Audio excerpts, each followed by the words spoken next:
నమస్తే, నేను Roja. Welcome to special drive. China ఇప్పుడు ఇండియా వెల్కమ్ అంటోంది. ఇండియా ప్రొడక్ట్స్ కోసం తహతహలాడుతోంది. అమెరికా అధ్యక్షుడు డొనాల్డ్ ట్రంప్ టారిఫ్స్తో చైనా ఇప్పుడు ఇండియా వైపు ఆశగా చూస్తోంది. చైనాలోకి భారత కంపెనీలకు ఆ దేశం స్వాగతం పలుకుతోందని న్యూఢిల్లీలోని చైనా రాయబారి అన్నారు. అమెరికా అధ్యక్షుడు డొనాల్డ్ ట్రంప్ సుంకాలు బాదేయడంతో ప్రపంచ వాణిజ్య వ్యవస్థను దెబ్బతీసే ప్రమాదం ఉందని చైనా ఆందోళన చెందుతోంది. దీంతో చైనా మరిన్ని భారతీయ ఉత్పత్తులను దిగుమతి చేసుకోవడానికి, వాణిజ్య సహకారాన్ని బలోపేతం చేయడానికి ముందుకొస్తోంది. పొరుగు దేశంలో వాణిజ్య అవకాశాలను బలోపేతం చేసుకోవాలని చూస్తున్నట్టు న్యూఢిల్లీలోని బీజింగ్ రాయబారి భారత సంస్థలను కోరారు.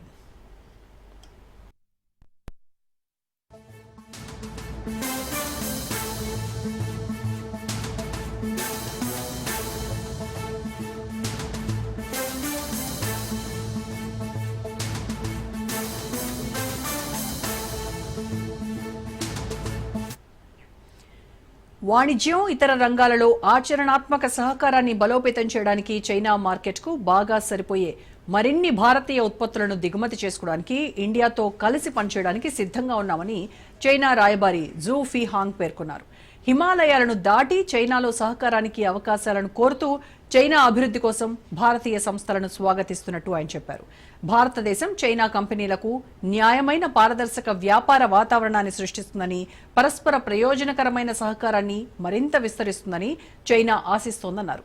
చైనా అధ్యక్షుడు జీ జిన్పింగ్ తన భారత రాష్ట్రపతి ద్రౌపది ముర్ము ప్రకటన తర్వాత ఈ స్టేట్మెంట్ వచ్చింది. భారతదేశం మరింత దగ్గరగా కలిసి పనిచేయాలని ఆయన చెప్పారు. ఇరు దేశాల దౌత్య సంబంధాలు ప్రారంభమై 75 ఏళ్లు పూర్తయిన సందర్భంగా చైనా అధ్యక్షుడు అభినందన సందేశం ఇండియాకు వచ్చింది. తాజాగా రాయబారి ప్రకటన వచ్చింది.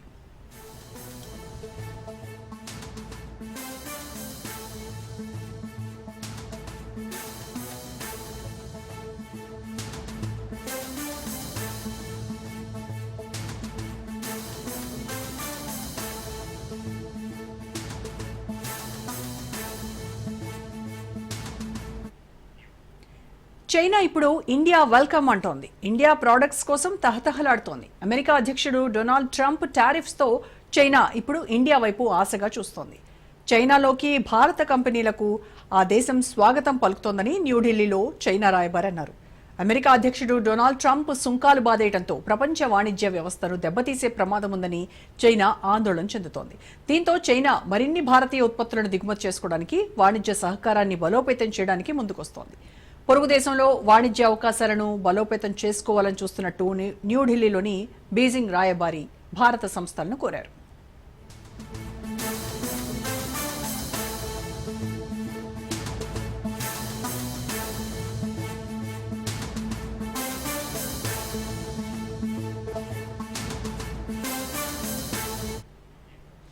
వాణిజ్యం, ఇతర రంగాలలో ఆచరణాత్మక సహకారాన్ని బలోపేతం చేయడానికి చైనా మార్కెట్కు బాగా సరిపోయే మరిన్ని భారతీయ ఉత్పత్తులను దిగుమతి చేసుకోవడానికి, ఇండియాతో కలిసి పనిచేయడానికి సిద్ధంగా ఉన్నామని చైనా రాయబారి జూ ఫీహాంగ్ పేర్కొన్నారు.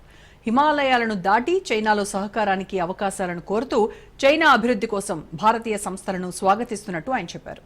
భారతదేశం చైనా కంపెనీలకు న్యాయమైన, పారదర్శక వ్యాపార వాతావరణాన్ని సృష్టిస్తుందని, పరస్పర ప్రయోజనకరమైన సహకారాన్ని మరింత విస్తరిస్తుందని చైనా ఆశిస్తోందన్నారు. చైనా అధ్యక్షుడు జీ జిన్పింగ్ తన భారత రాష్ట్రపతి ద్రౌపది ముర్ము ప్రకటన తర్వాత ఈ స్టేట్మెంట్ వచ్చింది. భారతదేశం మరింత దగ్గరగా కలిసి పనిచేయాలని ఆయన చెప్పారు. ఇరు దేశాల దౌత్య సంబంధాలు ప్రారంభమై 75 ఏళ్లు పూర్తయిన సందర్భంగా చైనా అధ్యక్షుడు అభినందన సందేశం ఇండియాకు వచ్చింది. అలాగే తాజాగా రాయబారి ప్రకటన కూడా వచ్చింది. ప్రముఖ విశ్లేషకులు గిరిధర్ గారు అందుబాటులో ఉన్నారు. వెరీ గుడ్ ఈవినింగ్ అండి గిరిధర్ గారు. నమస్తే. సో గిరిధర్ గారు, చైనా డ్రాగన్ కంట్రీ వేస్తున్నటువంటి అడుగులు, వ్యూహాలని మనం ఏ రకంగా చూడాలంటారు? అంటే కేవలం అమెరికా సుంకాల నుంచి తప్పించుకోవడానికి మాత్రమే చైనా ఈ రకమైనటువంటి మన దేశాన్ని ఉపయోగించుకోవాలనేటువంటి ప్లాన్ చేస్తుందంటారా, లేకపోతే నిజంగానే లాంగ్ టర్మ్ రిలేషన్షిప్ కానీ పార్ట్నర్షిప్ కోసం చూస్తుందని అనుకోవాలా చైనా? చైనా ఎకానమీ మనం చూసామంటే మాక్సిమం వాళ్ళ ఆర్థిక వ్యవస్థ అంతా కూడా అమెరికా తోటి అనుసంధానమే.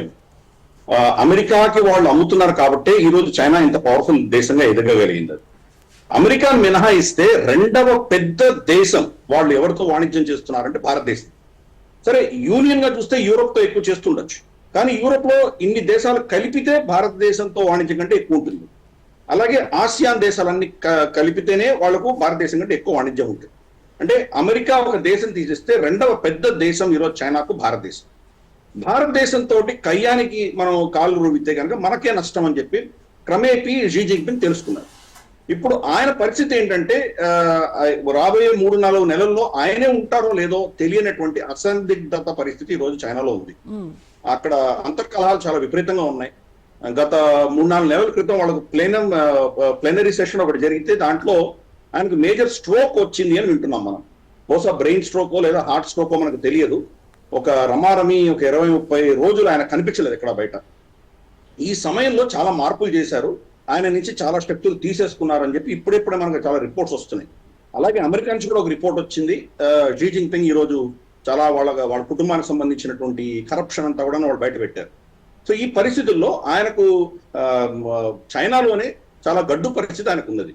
కాబట్టి మనం చూస్తే ఆల్మోస్ట్ ప్రతిరోజు అక్కడ ఎవరినో ప్రక్షాళన చేస్తున్నాడు ఆయన. ఆయనే నియమించినటువంటి ఆర్మీ ఆఫీసర్లందరినీ తీసేస్తున్నాడు ఆయన. ఎందుకు? ఆయన మీద అటువంటి ఒత్తిడి ఉన్నది. కాబట్టి ఈ పరిస్థితులలో ఆయన కనుక ఇలాగే కనుక ఒక దుందుడుకు చర్యతో వెళ్తే కనుక నష్టపోయేది చైనా, నష్టపోయేది షీ జిన్పింగ్. ఆ విషయం తెలుసుకున్నాడు ఆయన. అందుకనే గత సంవత్సరం మనం చూసాం మనం అంటే 2020 నుంచి ఉన్నటువంటి గల్వాన్ ఘటన తర్వాత ఉన్నటువంటి ప్రతిస్తంభన నుంచి వాళ్ళు వెనక్కి తగ్గారు, టాక్టికల్ గా తగ్గారు. వాళ్ళ ఆలోచనలో పెద్ద మార్పు లేదు. ఎప్పుడో ఒకప్పుడు భారతదేశాన్ని ఎరకాటంలో పెట్టాలి, వీడి మీద మనం ఏదో ఆధిపత్యం చలాయించాలి అన్నటువంటి ఆలోచన ఎప్పుడు వాళ్ళకి పోలేదు. అది అలాగే ఉన్నది అది. కానీ ఇప్పుడు టాక్టికల్ గా డొనాల్డ్ ట్రంప్ ని ఎదుర్కోవాలి కాబట్టి భారతదేశంతో ఒక విధమైనటువంటి నార్మలైజేషన్ చేసుకోవాలి అని ప్రయత్నాలు వాళ్ళు మొదలుపెట్టారు. భారతదేశం కూడా సుముఖంగానే మనం మాకు సరిహద్దులు శాంతిగా ఉంటే కనుక మీతోటి మేము కొంత రిలేషన్షిప్ పెంచుకునేటువంటి ప్రయత్నం చేస్తామని చెప్పారు. మోదీ గారు ఆయనని రష్యాలో కలిసినప్పుడు షీ జిన్పింగ్ కూడా మళ్ళీ కైలాష్ మానవ సరోవర్ యాత్ర మొదలు పెట్టించండి, అలాగే డైరెక్ట్ ఫ్లైట్స్ కూడా మనం మాట్లాడుకుందాం అన్నారు. ఇప్పటివరకు ఇంకా రెస్టోర్ అవ్వలేదు, కానీ భారతదేశానికి చైనా నుంచి భారతదేశం ఇప్పటిదాకా ఫ్లైట్స్ లేవు. డొనాల్డ్ ట్రంప్ అందరి మీద టారిఫ్లు వేయడం మొదలు పెట్టిన తర్వాత మనం అందరూ కలిసికట్టుగా మనం దీన్ని ఎదుర్కోకపోతే మనకు ఇబ్బందులు వస్తాయి, కష్టాలు వస్తాయని చెప్పి అన్ని దేశాలు కూడా నిర్ణయించుకుంది. యూరోప్ కూడా మనం చూస్తే కనుక అర్సలా వండర్లైన్ వాళ్ళ యూరోపియన్ యూనియన్ ప్రెసిడెంట్ ఆవిడ గత నెలలో భారతదేశానికి వచ్చి ఫ్రీ ట్రేడ్ అగ్రిమెంట్ గురించి ఆవిడ చర్చలు మొదలు పెడుతుంది. సడన్ గా భారతదేశం అన్నది చాలా కీలకం అయిపోయింది వీళ్ళందరికీ కూడా. అలాగే మనం చూస్తే కనుక Australian prime minister Antony Albanese Donald Trump గారు ఈ టారిఫ్లు అనౌన్స్ చేసి విత్ ఇన్ గంట లోపలే ఆయన వచ్చి మాట్లాడి భారతదేశంతో మేము వాణిజ్యం పెంచుకునే ప్రయత్నం చేస్తామని ఆయన చెప్తుంది. అదే పరిస్థితిలో చైనా కూడా ఉంది. కాబట్టి చైనా, యూరోపియన్ యూనియన్, తర్వాత మనకు ఆస్ట్రేలియా, వీళ్ళందరూ కూడాను ప్రత్యామ్నాయం చూసుకుంటున్నారు. అమెరికాకి ప్రత్యామ్నాయం ఏం చేయాలి, వాళ్ళ దేశంలో ఉన్నటువంటి ప్రొడక్షన్ కి మార్కెట్లు ఎక్కడ ఉన్నాయి, ఏం చేయాలి అని ప్రయత్నాలు చేస్తుంది. దాంట్లో భారతదేశం చాలా కీలకమైంది. అందుకనే సడన్ గా షీ జిన్పింగ్ కి ఈ రోజు భారతదేశం మీద మైత్రి గుర్తొస్తుంది ఆయనకు. ప్రెసిడెంట్ ద్రౌపది ముర్ము గారికి ఆయన లెటర్ రాయడము, అలాగే లీ కియాన్ వాళ్ళ ప్రైమ్ మినిస్టర్ మోదీ గారికి లెటర్ రాయడం. అంటే ప్రోటోకాల్ ప్రకారం ఆయన ప్రెసిడెంట్ హోదాలో ఉన్నారు కాబట్టి ప్రెసిడెంట్ రాశారు, ఈయన ప్రైమ్ మినిస్టర్ కాబట్టి ప్రైమ్ మినిస్టర్ హోదాలో రాశారు, లెటర్లు రాసి. అలాగే వాళ్ళ దౌత్య రాయబారి ఇక్కడ ఎవరైతే ఉన్నారో అంబాసిడర్, ఆయన కూడా దీనికి సంబంధించి మాట్లాడడము. ఆ లెటర్ లో కూడా ఆయన ఏమన్నారంటే dragon and elephant should tango అని ఒక స్టేట్మెంట్ ఇచ్చారు. అంటే చైనాని డ్రాగన్ అని పిలుస్తారు, లేదా భారతదేశాన్ని ఏనుగు కింద వర్ణిస్తారు. కాబట్టి మన ఇద్దరం కలిసికట్టుగా ఉంటేనే ఏమైనా అవుతుందని సడన్ గా ఈ రోజు మనతో మైత్రి చేసేటువంటి ప్రయత్నం చేస్తున్నాడు ఆయన. అయితే గిరిధర్ గారు, కొంతమందికి ఉండేటువంటి అనుమానం ఏంటంటే చైనా మార్కెట్లో కనుక ఇండియన్ ప్రొడక్ట్స్ కు ఎక్కువగా అవకాశాలు ఉంటే కనుక ఇండియన్ ఎకానమీ సెల్ఫ్ రిలయన్స్ ఏమన్నా దెబ్బతినేటువంటి అవకాశం ఉంటుందా, కోల్పోయేటువంటి ప్రమాదం ఏమన్నా ఉందా అనేది కొంతమంది వ్యక్తం చేస్తున్నటువంటి అనుమానం. తప్పకుండా అమ్మా, అందుకనే మనం ఆచితూచి వ్యవహరిస్తున్నాం. ఇన్ఫాక్ట్ మనకు చూస్తే కనుక ఒక సంవత్సరంన్నర క్రితం ఒక ఆర్సెప్ అని చెప్పేసి ఒక కూటమి ఏర్పడింది. ఆసియాన్ దేశాలు, చైనా, భారతదేశము ఇవాళందరూ కలిసి ఒక ఆర్సెప్ అని ఒకటి పెట్టుకుందాము, ఒక ఫ్రీ ట్రేడ్ జోన్ పెట్టుకుందామని మనం అక్కడ చర్చలు జరిగినాయి. ఆఖరి క్షణంలో మోదీ గారు దానికి బ్యాక్అవుట్ అయిపోయారు. మోదీ గారు వెళ్ళవలసింది, ఆయన వెళ్ళలేదు, సంతకం పెట్టలేదు. ఎందుకు? దాంట్లో వచ్చే ఇబ్బందులు మనకు తెలుసు. మొట్టమొదటి ఇబ్బంది మన రైతులకు వస్తుంది. ఎందుకంటే వాళ్ళు అక్కడి నుంచి డంప్ చేస్తారు మన దేశం. డంప్ చేసేసరికి ఇక్కడ మన ధరలు మినిమం సపోర్ట్ ప్రైస్ మనం ఇస్తున్నాం అవన్నీ రావు, ఫ్రీ ట్రేడ్ అగ్రిమెంట్ లో మనం ధరలు పెంచలేము, ఇటువంటి ఇబ్బందులు వస్తాయి. కాబట్టి మన రైతులు ముందర దెబ్బతింటారు. తర్వాత ఆల్రెడీ చైనా గత 30 ఏళ్లుగా ఎస్పెషలీ మనకు అప్పుడు ఉన్నటువంటి ప్రభుత్వాలు, సంకీర్ణ ప్రభుత్వాలు ఉన్నప్పుడు, కమ్యూనిస్ట్ సపోర్ట్ తో ఉన్నటువంటి ప్రభుత్వాలు ఏం చేశాయంటే చాలా ఇండస్ట్రీని మూతపడే దిశగా వాళ్ళు ప్రయత్నాలు చేశారు. యూనియన్ యాక్టివిటీస్ కావచ్చు, ధర్నాలు కావచ్చు, లేదా మన లేబర్ లాస్ ని ఉపయోగించి వీళ్ళ మీద చాలా కఠినమైనటువంటి రైడ్లు ఇటువంటివి చేయించి చాలా మూతపడ్డాయి. ఇప్పుడు మనం స్టేషనరీ షాప్ వెళ్ళండి అమ్మా, మీరు స్టేషనరీ షాప్ వెళ్ళి చూస్తే చిన్న చిన్న వస్తువులు కూడా చైనా నుంచి ఎందుకు ఇంపోర్ట్ చేసుకుంటున్నాం? మన దేశంలో మనం తయారు చేసుకోలేమా? కరెక్ట్. ఎందుకంటే ఆ ఇండస్ట్రీస్ అన్ని చంపేశారు. అలాగే స్టెర్లైట్ ఇండస్ట్రీ 40% మన దేశానికి కాపర్ స్టెర్లైట్ ఇండస్ట్రీస్ దాని అక్కడ ధర్నాలు చేయించి పెద్ద పెద్ద విధ్వంసాలు సృష్టించి దాన్ని మూయించేశారు. ఎన్వైరన్మెంట్ అని అదని ఇదని మూయించేశారు. ఈ రోజు మన చైనా మీద డిపెండెన్స్ మనకి పెరిగిపోయింది. కాపర్ కావాలంటే వాళ్ళ దగ్గర నుంచి రావాలి. చైనాలో కూడా కాపర్ లేదు, వాళ్ళు ఆఫ్రికా నుంచో లేదా పాకిస్తాన్ నుంచి తెచ్చుకోమని అమ్ముతున్నారు. సో ఇది చైనా యొక్క మోడల్. అది క్రమేపీ మన దేశంలో ఇండస్ట్రీని చంపేసి కంప్లీట్ గా చైనా మీదే మనకు ఒక డిపెండెన్సీ అన్నది వాళ్ళు పెంచే దిశగా వాళ్ళు చేస్తారు. అదే పరిస్థితి మనం ఈవెన్ ఫార్మాస్యూటికల్ ఇండస్ట్రీ కూడా చూసాం. 2004, 2005 వరకు మనం చూసామంటే మనకు రమారమి 40-50% మన ఏపీఐస్ అంటారు, active pharmaceutical ingredients, bulk drugs అంటారు. హైదరాబాద్ చాలా ఫేమస్ అప్పట్లో. మనం బల్క్ డ్రగ్స్ తయారు చేశాం. దీని ఆధారంగా ఫైనల్ టాబ్లెట్స్ కానీ ఫార్ములేషన్స్ కానీ అవన్నీ వస్తాయి. ఈ ఇండస్ట్రీని చంపేశారు. ఇక్కడ ఈ రోజు రమారమి 90% ఏపీఐస్ అన్ని మనం చైనా నుంచి కొనుక్కుంటున్నాం. చైనా నుంచి కొనుక్కొని మనం ఇక్కడ ఫార్ములేషన్స్ చేస్తున్నాం. మనం హైదరాబాద్ లో ఉన్నటువంటి ఫార్మాస్యూటికల్ ఇండస్ట్రీస్, రెడ్డీస్ కావచ్చు, జీవికే కావచ్చు, ఇటువంటి చాలా ఉన్నాయి. ఇవన్నీ కూడా ఇప్పుడు బల్క్ డ్రగ్స్ నుంచి వాళ్ళు ఫార్ములేషన్స్ కి వెళ్ళారు. సో ఈ బల్క్ డ్రగ్స్ ఇంటర్మీడియట్స్ అనేది చైనా నుంచి కొంటున్నాం. ఆ డిపెండెన్సీ రావడానికి కారణం ఏంటంటే ఇక్కడ ఏపీఐస్ ని చంపేశారు అప్పుడు ప్రభుత్వాలు. కాబట్టి ఇప్పుడు మళ్ళీ దాన్ని రివైవ్ చేయాల్సిన ఆవశ్యకత ఉన్నది. ఇప్పుడే ఒక 20-30 ఏపీఐస్ మళ్ళీ మన దేశంలో తయారవుతున్నాయి. కానీ చైనా ఈ రోజు మనం చాలా ముందుకు వెళ్ళిపోయింది. ఫర్ ఇన్స్టెన్స్ దీంట్లో మనకు వచ్చిన ఒక ఇబ్బంది, మనం వాళ్ళు ఒలింపిక్స్ జరిగినప్పుడు ఏం చేశారంటే వాళ్ళు అక్కడ ప్రదూషణ ఎక్కువ ఉందని చెప్పేసి ఆ ఒలింపిక్ చుట్టుపక్కల ఉన్నటువంటి ఫ్యాక్టరీలన్నీ మూయించేశారు. ఆల్మోస్ట్ 2 నెలలు మూయించేసరికి మన దేశంలో సి విటమిన్ టాబ్లెట్స్ మాయమైపోయినాయి. సి విటమిన్ టాబ్లెట్స్ ఈ రోజు రమారమి 100% ఈ రోజు చైనా నుంచి వచ్చే ఇంగ్రీడియంట్స్ తోటే ఇక్కడ తయారవుతుంది. చైనా మూసేసిందంటే మన పరిస్థితి అయిపోతుంది. అలాగే కోవిడ్ టైంలో వాళ్ళు ఆపేశారు. కాబట్టి దీన్ని ఎప్పుడైనా వాళ్ళు అస్త్రంగా మనకు వ్యతిరేకంగా వాడవచ్చు అని మనకు బాగా తెలుసు. అందుకనే చైనా తోటి ఆచితూచి వ్యవహరిస్తాం. అంత సునాయాసంగా వాళ్ళని ఓపెన్ చేసినా దాన్ని చాలా రెస్ట్రిక్షన్స్ పెట్టి, రూల్స్ అండ్ రెగ్యులేషన్స్ పెట్టి వాళ్ళని క్షుణ్ణంగా గమనిస్తూ వాళ్ళు భారత రెగ్యులేషన్స్ ఆధారంగా వాళ్ళ బిజినెస్ నడిచేలాగా మనం ఒక మీద నిర్ణయాలు తీసుకుంటాం. కాబట్టి మనం ఓపెన్ చేస్తాము, కానీ మన ఇండస్ట్రీ, మన వ్యవసాయము వీటిని సంరక్షించుకునే దిశగా మన నిర్ణయాలు తీసుకునే తర్వాత చైనాను ఓపెన్ అప్ చేస్తాం. తొందరపడి మనం ఏం చేయాలి, కానీ కలిసికట్టుగా. ఫర్ ఇన్స్టెన్స్ యునైటెడ్ నేషన్స్ లో కావచ్చు, వరల్డ్ ట్రేడ్ ఆర్గనైజేషన్స్ లో కావచ్చు, ఇంకేదో వరల్డ్ హెల్త్ ఆర్గనైజేషన్ కావచ్చు, ఇతరత్ర సంస్థలు ఏవైతే ఉన్నాయో, అంతర్జాతీయ సంస్థలు ఏమైనా ఉన్నాయో వాటిల్లో కలిసికట్టుగా కొన్ని మనం నిర్ణయాలు తీసుకుని ఈ అమెరికా నుంచి వస్తున్నటువంటి ఒత్తిడిని తట్టుకునే దిశగా మనం కొన్ని ప్రయత్నాలు చేయొచ్చు. ఇంకో విషయం గిరిధర్ గారు, ఇప్పుడు ఇండియా చైనా సంస్థలకు కనుక అవకాశం ఇచ్చి ఇక్కడ తన మార్కెట్ ని తెరిస్తే మరి ఇక్కడ మన మేక్ ఇన్ ఇండియా పై ఎలాంటి ప్రభావం చూపిస్తుంది అంటారు? మేక్ ఇన్ ఇండియానే మీరు చెప్పింది, ఓపెన్ చేయడానికి మేక్ ఇన్ ఇండియా కోసమే ఓపెన్ అప్ చేస్తున్నాం.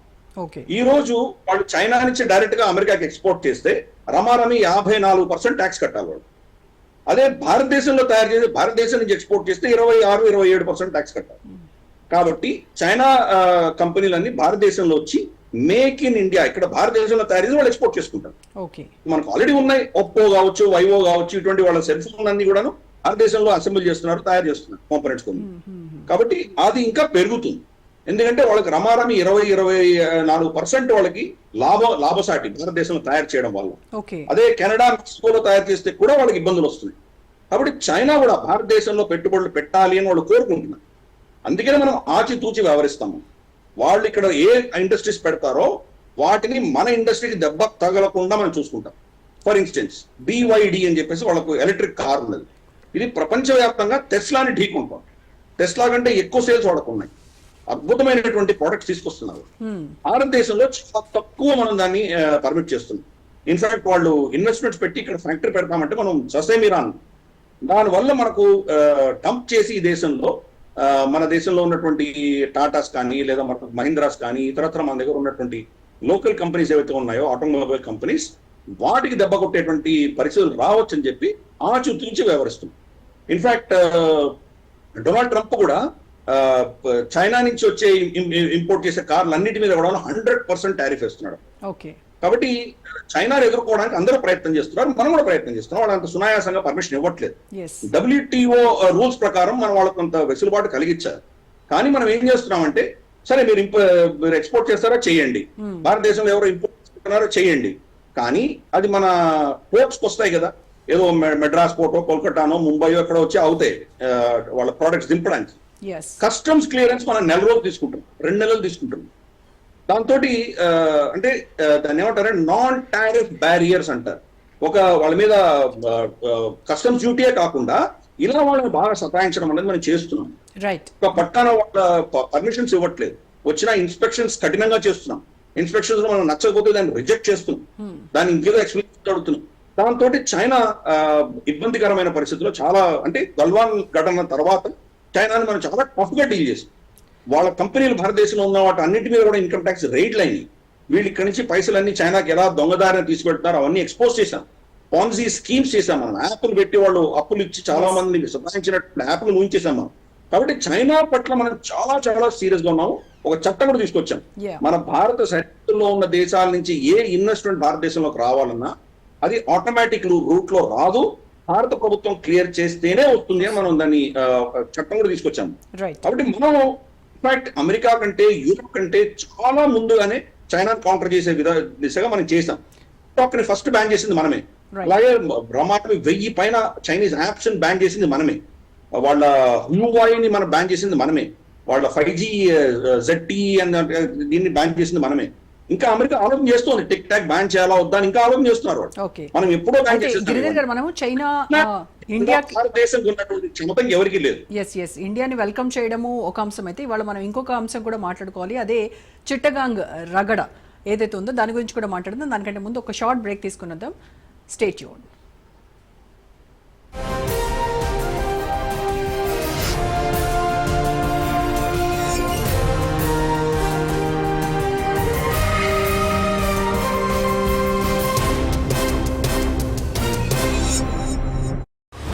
రెచ్చిపోతున్న రాజకీయ నేతలు,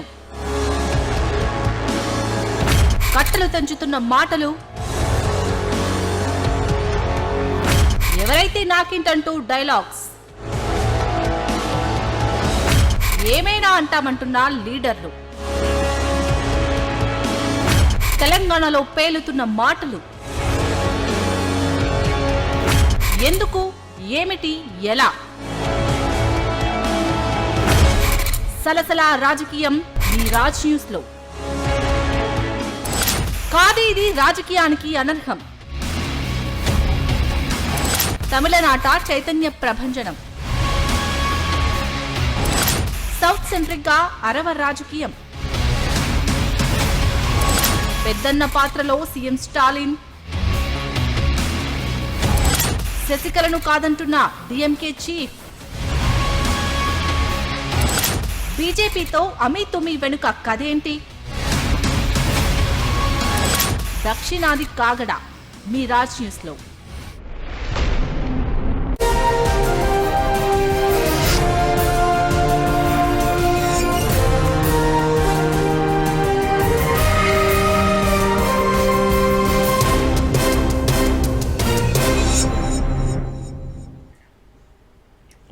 వెల్కమ్ బ్యాక్. సో గిరిధర్ గారు, ఇప్పుడు బంగ్లా తాత్కాలిక పాలకుడు ఎవరైతే యూనస్ ఉన్నాడో అతను ఇప్పుడు చైనా వైపు చాలా ఆశగా చూస్తున్నాడు. షేక్ హసీనాకు ఇండియా సహకరిస్తోందన్నటువంటి ఒకే ఒక కారణంతో ఈ చైనాతో చేతులు కలపాలని నిర్ణయించుకున్నట్టుగా తెలుస్తోంది. అయితే బంగ్లాదేశ్లో పాలన మారిన తర్వాత కొత్త ప్రభుత్వం చైనాను మిత్రదేశంగా చూస్తోంది.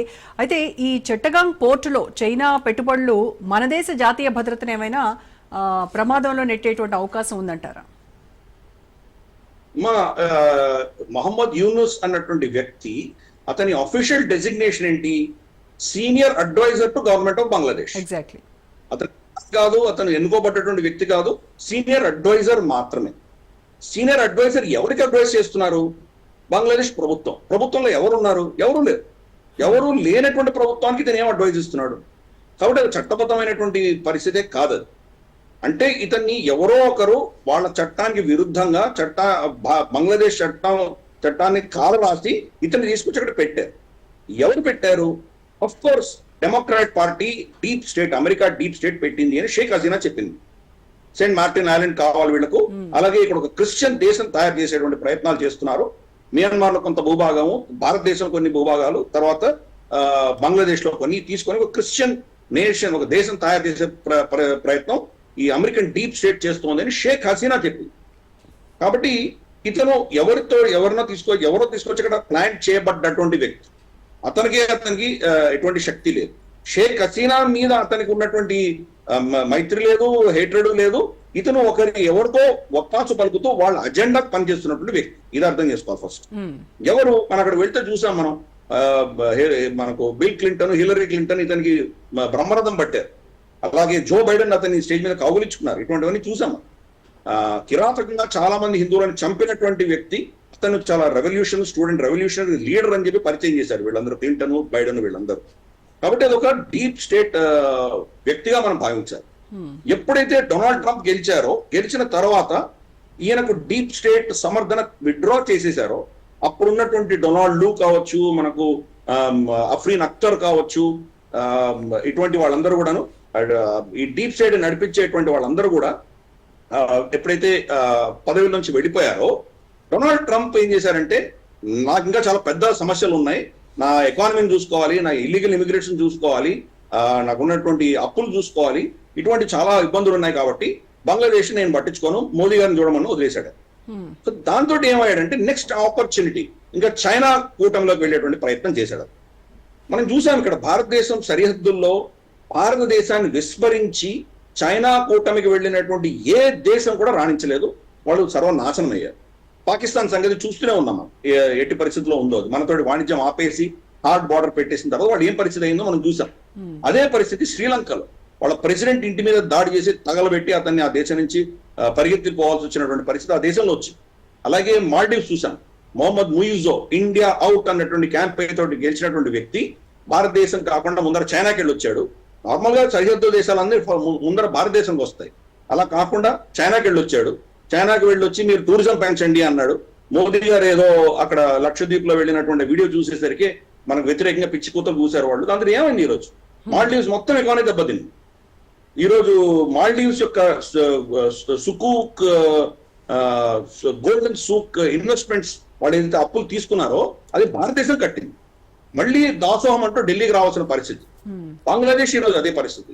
గత ప్రభుత్వాలు అంటే ఆల్మోస్ట్ అప్పుడు కాంగ్రెస్ ప్రభుత్వాలు కూడా ఏం చేశాయంటే, బంగ్లాదేశ్ లో ఒక ఎకనామిక్ రివైవల్ ఉంటే ఈ చొరబాటుదారులు ఎవరైతే బంగ్లాదేశ్ లో మన దేశంకి వస్తున్నారో అవి తగ్గిపోతాయన్న దృష్ట్యా కరెక్ట్ డెసిషన్ తీసుకొని బంగ్లాదేశ్ లో టెక్స్టైల్ ఇండస్ట్రీని బాగా సమర్థించాం. దాంతో మన దేశంలో మనకు కొంత కష్టం వచ్చింది. తిరుపూరు, కోయంబత్తూరు, ఈరోడ్, సేలం ఇక్కడ ఉన్నటువంటి టెక్స్టైల్ ఇండస్ట్రీకి రావాల్సినటువంటి ఆర్డర్స్ అన్ని కూడా బంగ్లాదేశ్కి వెళ్ళినాయి. బంగ్లాదేశ్ చాలా బలమైన టెక్స్టైల్ ఇండస్ట్రీగా ఎదిగింది అది. ఇప్పుడు మనకు మొహమ్మద్ యూనుస్ వచ్చిన తర్వాత భారతదేశంతో గొడవలు పెట్టుకున్న తర్వాత రమారమి 15 నుంచి 20% వాళ్ళ ఇండస్ట్రీ దెబ్బతినింది. అంతనే 15-20% మనకు మన భారతదేశం టెక్స్టైల్ ఇండస్ట్రీ ఈరోజు పెరిగింది. ఆర్డర్స్ అన్ని భారతదేశానికి షిఫ్ట్ అవుతున్నాయి. సరే, పాకిస్తాన్ ఆర్డర్స్ ఎప్పుడో పోయినాయి, వాళ్ళంతా సర్వనాశనం అయిపోయారు. అవి బంగ్లాదేశ్కి 80% వెళ్ళాయి, 20% భారతదేశానికి వచ్చాయి. ఇప్పుడు బంగ్లాదేశ్ నుంచి కూడా భారతదేశానికి వస్తున్నాయి. కాబట్టి ఈ యొక్క డీప్ స్టేట్ చేస్తున్నటువంటి చర్యల వల్ల ఈరోజు బంగ్లాదేశ్ కూడా అతలాకుతలం అవుతున్నటువంటి పరిస్థితి చూస్తున్నాం. ఈ చుట్టుపక్కల దేశాలన్నిటికి కూడాను భారతదేశంతో మైత్రి పెట్టుకుంటేనే వాళ్ళకు ఉనికి ఉన్నది. ఎకానమీ అట్లా ఉంది, భూమి కలిసి ఉన్నది, నదులు మనం అన్ని ఒకరొకరు పంచుకుంటున్నాము, ట్రాన్సిట్ రూట్స్ అన్ని ఇక్కడి నుంచే ఉన్నాయి. ఈరోజు బంగ్లాదేశ్ టెక్స్టైల్ ఇండస్ట్రీ బతకాలంటే భారతదేశం నుంచే వాళ్ళు పత్తి కొనుక్కోవాలి, భారతదేశం నుంచే రంగులు కొనాలి, దానికి కావాల్సిన కెమికల్స్ కొనాలి, దానికి కావాల్సినటువంటి పనిముట్లు ఏవైతే ఉంటాయో మెషిన్ టూల్స్ అవన్నీ భారతదేశం నుంచి కొనుక్కుంటారు.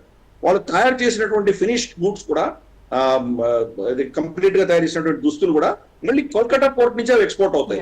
కాబట్టి ఈ యొక్క కనెక్షన్ వాళ్ళు కట్ చేసుకుంటే నష్టపోయేది వాళ్ళే. కాబట్టి ఈ యొక్క డీప్ స్టేట్ ప్రజలు ఎలా అయినా కానీ వాళ్ళకి పట్టదు, వాళ్ళ ఎకానమీ దెబ్బతిన్నా వాళ్ళకి అనవసరం, వాళ్ళ ఆధిపత్యం, వాళ్ళ కంట్రోల్ మెయింటైన్ చేసుకోవడానికి ప్రయత్నాలు చేస్తున్నారు. దాంట్లో మొహమ్మద్ యూనిస్ వాడుకుంటున్నాం.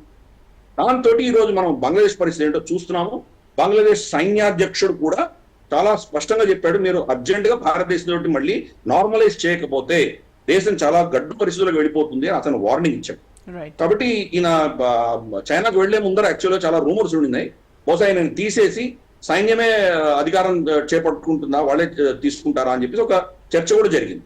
ఇప్పుడున్నటువంటి సైన్యాధ్యక్షుడు షేక్ హసీనా యొక్క కుటుంబ సభ్యుడే, వాళ్ళ బంధువే అతను. కాబట్టి ఇతన్ని తీయాలని చెప్పి అక్కడ కూడా అంతర్కలహాలు జరుగుతున్నాయి. బంగ్లాదేశ్ అనేది చాలా కష్ట పరిస్థితిలో ఉంది ఈ రోజు. ఆ నేపథ్యంలోనే మోదీ గారు ఆయన్ని అక్కడ థాయిలాండ్ లో కలవడం మనం చూసాం, బ్యాంకాక్ లో. చాలా స్ట్రిక్ట్ వార్నింగ్ ఇచ్చాం మనం, ఈ ఈశాన్య రాష్ట్రాల గురించి నువ్వు మాట్లాడింది మేము యాక్సెప్ట్ చేయము, ఇటువంటి చర్యలు ఏమైనా చేస్తే కానీ మేమేం చేయాలి, మేము చేస్తామని వార్నింగ్ ఇచ్చాము. అలాగే అక్కడ ఉన్నటువంటి మైనారిటీలు, హిందువుల పట్ల మీరు చేస్తున్నది, మీరు మాకు బయట హిందువులంతా బాగానే ఉన్నారని చెప్పి డైలాగ్ కొట్టడం కాదు, మాకు ఇంటెలిజెన్స్ ఉంది, మాకు అన్ని తెలుసు ఏం జరుగుతుందో, ఇవి మీరు అరికట్టకపోతే మాత్రం చాలా కష్టమైన పరిస్థితి మీకు వస్తుంది వార్నింగ్ ఇచ్చాము. గంగా నీళ్లు మనం ఆపేస్తున్నాం, గంగా నీళ్లు కావాలని కోరుకుంటున్నారు. వాళ్ళ పవర్ సప్లైస్ అంటే భారతదేశం నుంచి వస్తాయి, ట్రాన్సిట్ రూట్స్ అన్ని భారతదేశమే. కాబట్టి ఏ అంశం తీసుకున్నా కానీ బంగ్లాదేశ్ భారతదేశాన్ని వ్యతిరేకంగా వాళ్ళు ఏమైనా చేశారంటే నష్టపోయేది ఆ దేశమే. కానీ దేశం నష్టపోయినా నేను ఎవరికి ఊడిగం చేస్తున్నానో వాళ్ళ అజెండాను ముందుకు తీసుకెళ్తాను అనుకున్నటువంటి మొహమ్మద్ యూనిస్ ఎవరైతే ఉన్నారో ఆయన ఈ రాబోయే రోజుల్లో ఈ భారతదేశానికి వ్యతిరేకత ఆయన చేస్తున్నటువంటి చర్యల వల్ల ఆయన బహుశా ఆయన పరిస్థితి ఏముంటుందో తెలియదు. ఏ దేశానికి వెళ్తాడో, బహుశా అమెరికాకి వెళ్ళి సెటిల్ అవుతాడో, ఫ్రాన్స్ లో వెళ్తాడో మనకు తెలియదు. కానీ దేశం మాత్రం లోకి నెట్టేటువంటి ప్రయత్నం ఆయన చేస్తున్నాడు. భారతదేశం స్ట్రిక్ట్ మెసేజ్ ఆయనకి నిన్న బ్యాంకాక్ లో మనం చాలా strong message. Thank you so much Giridhar గారు. ఇది వాటి స్పెషల్ డ్రైవ్.